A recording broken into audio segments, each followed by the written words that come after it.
So today the plan is to go up along the coast and then eventually work inland a little bit to take a closer look at this limestone rock formation that you can see some of right here, right now.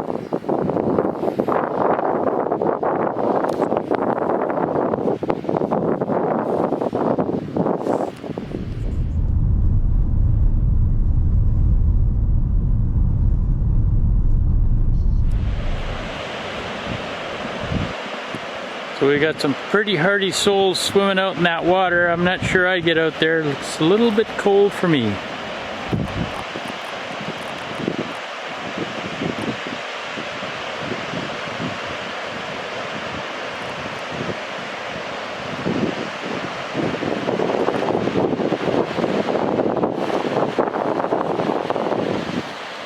And we have a couple, I suspect, illegal campers, but hey, I think we all did something like that when we were young.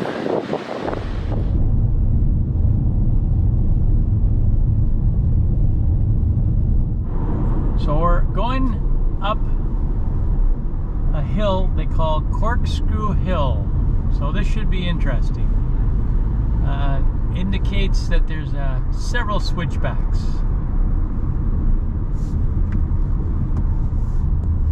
Like this.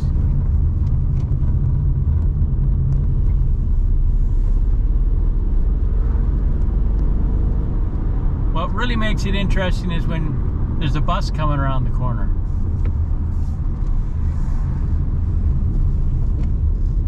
Here comes a car.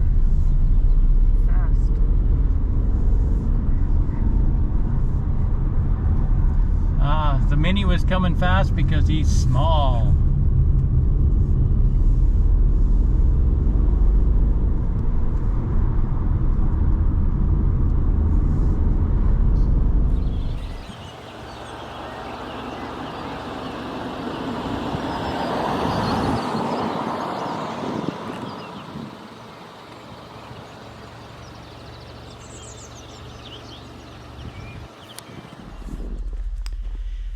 This is the Kilfenora Cathedral. It's one of the main claims to fame is that the graveyard here with all these huge crosses on the headstones. It's kind of cool, but kind of weird at the same time. Especially when we found two guys digging a grave.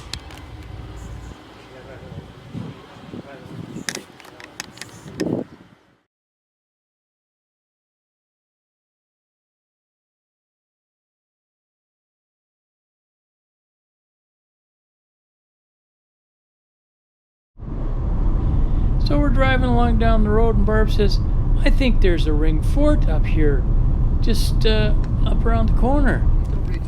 Built in 960, never moved or touched. This house was right around here. It was built with our local stone, built approximately 1 metre high. It was roofed in a cone shape with timber and thatch. The thatch was rushes and heather. The fire was inside in the centre of the house and the smoke went up and through the roof.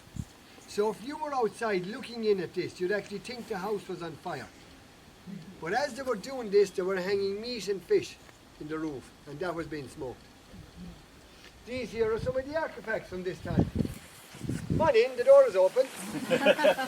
We've no doorbell yet now, it's 9:60.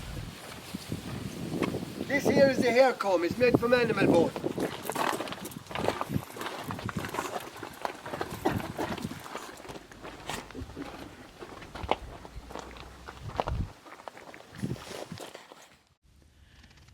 This is a prehistoric tomb marking a mass grave. It was interesting talking to the caretaker and hearing some of the stories of dealing with the public that visit this site and some of the antics they get up to.